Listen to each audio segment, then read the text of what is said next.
पीर बाबा और सच्ची रोशनी एक भावनात्मक और रहस्यमयी कथा गांव के बाहर एक बहुत पुराना बरगद का पेड़ था।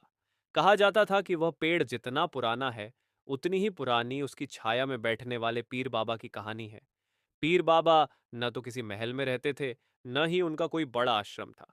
उनके पास बस एक फटी पुरानी चादर, मिट्टी का एक लोटा और ईश्वर का नाम लेने वाली एक शांत जुबान थी।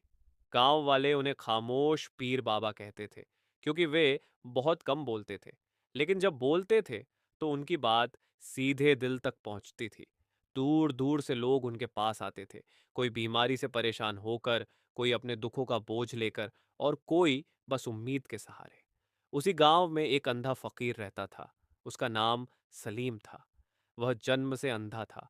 उसने कभी सूरज की रोशनी नहीं देखी थी, कभी अपनी माँ का चेहरा नहीं देखा था। हर सुबह सलीम अपनी लकड़ी की छड़ी के सहारे पीर बाबा के पास आकर बैठ जाता और बहुत धीमी आवाज में कहता, बाबा मुझे दौलत नहीं चाहिए, मुझे दुनिया नहीं चाहिए, बस इतनी रोशनी दे दीजिए कि मैं अपनी माँ का चेहरा महसूस कर सकूं। गांव के लोग यह सुनकर हंसते थे। वे कहते, जो जन्म से अंधा है वह कभी नहीं देख सकता। लेकिन सलीम का विश्वास कभी कम नहीं हुआ। एक दिन पीर बाबा ने सलीम को अपने पास बुलाया। उन्होंने सलीम के सिर पर हाथ रखा और बस इतना कहा, रोशनी आंखों से नहीं नियत से आती है। उस दिन कोई चमत्कार नहीं हुआ।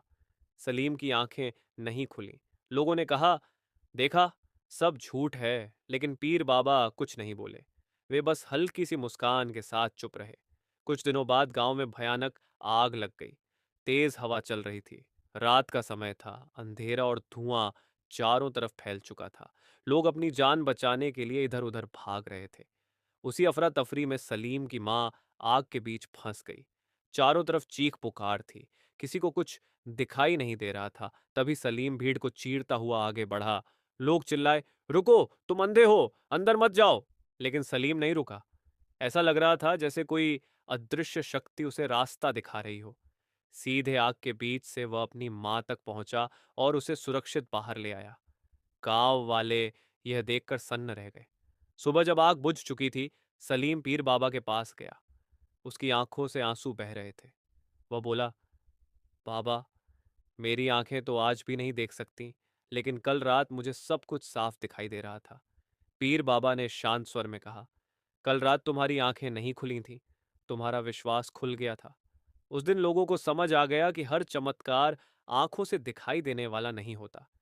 कभी कभी ईश्वर इंसान के दिल को रोशन कर देता है, और जब दिल रोशन हो जाए तो रास्ते खुद ब खुद दिखने लगते हैं। कुछ समय बाद पीर बाबा वहां से चले गए। न बरगद के नीचे मिले, न गांव के बाहर। लेकिन आज भी लोग कहते हैं, जब भी कोई सच्चे दिल से मांगता है, पीर बाबा आज भी मौजूद होते हैं, बस दिखाई नहीं देते।